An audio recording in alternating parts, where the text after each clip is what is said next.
Okay, let's jump right in. Welcome back to the deep dive. Today, we're unpacking a really fascinating piece of ancient writing and looking at its surprising modern impact. Yeah, we're working from a YouTube transcript. It's from a daily devotion, and it focuses on this tiny book in the New Testament, Philemon. Right, it's incredibly short, easy to just flip past it. Totally. But our mission, sort of, is to get into the context.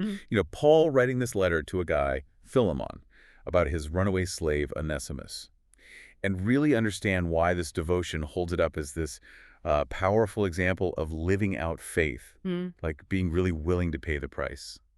So Philemon himself, Yeah. who was he? The source describes him as, well, likely a coworker of Paul's. Maybe Paul even trained him. Seems like it. Definitely a leader there, hosting a church, like a house church, In the Colossian region. And the letter, it's not just to him, is it? No, right. It's also addressed to Apphia, who might have been his sister, Archippus, called a fellow soldier, and the church meeting in his house. So his household was a real hub. A hub with free people, but also slaves, which was common then. Exactly. And that's where Onesimus comes in. The source doesn't say how he became a slave, just that he belonged to Philemon.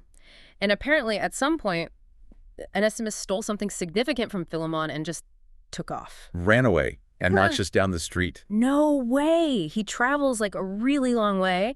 From Asia Minor, modern Turkey, all the way to Rome. That's quite a journey. And this is where it gets really interesting, isn't it? It really does, because somehow in Rome, this runaway slave, Onesimus, he bumps into Paul. Paul's under house arrest at the time. Wow. And he hears the gospel from Paul, believes it, and it completely changes him. He's like reborn. Filled with remorse, wanting to make things right, wants forgiveness from Philemon. Yeah, and this is where that idea of paying the price just hits you, because going back, as a runaway slave then, that was incredibly dangerous. The devotion really highlights that, doesn't it? The risks. Oh, absolutely. Crucifixion wasn't just, for Jesus. It was a common, brutal punishment for slaves, especially runaways.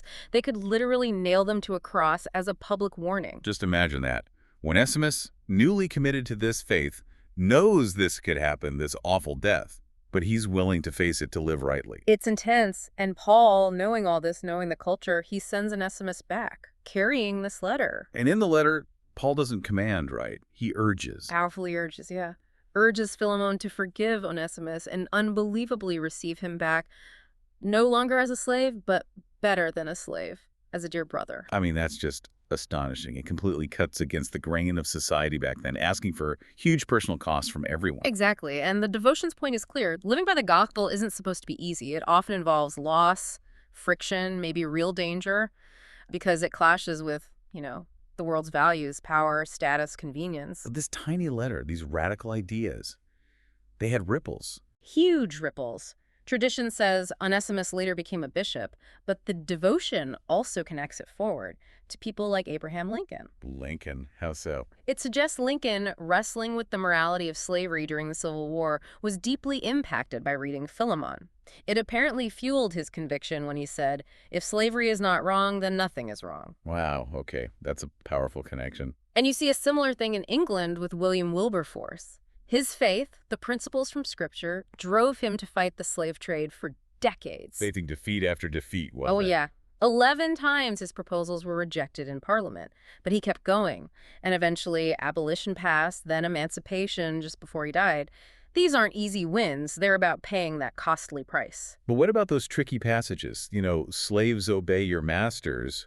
The devotion addresses how those were misused, right? It does, and it makes a crucial point. Yeah. You can't just pull verses out of context. You need the whole picture, the entire Bible. And when you look at the overall emphasis on dignity, equality, justice, well, systems like slavery just don't fit. So the perspective offered is that Paul was navigating a complex reality.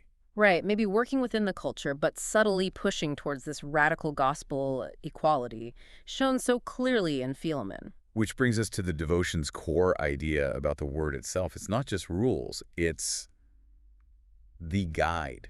The answer. Yeah, the guide, the answer to real problems. More reliable than just chasing worldly wisdom or quick fixes. But transformation takes work. It requires engaging with the word constantly. Like spiritual breathing, it calls it. Exactly. Like breathing physically, you have to keep doing it. Our souls need that constant intake of the Word. Without it, we chase worldly stuff and end up, well, spiritually weak. The answers we need for relationships, work, whatever the standards are, clearer than we think in the Word. It's not far off. It's near us, but... But it demands honesty. Right.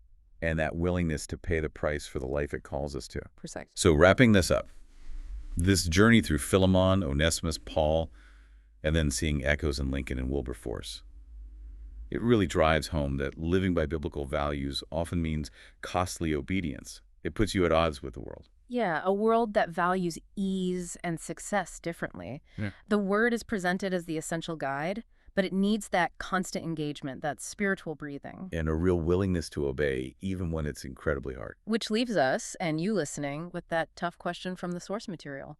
In your own life, are you genuinely willing to pay the price to live by the values the Word shows us? Or are you making excuses, finding ways around that costly obedience? Something to think about. Thanks for joining us on The Deep Dive.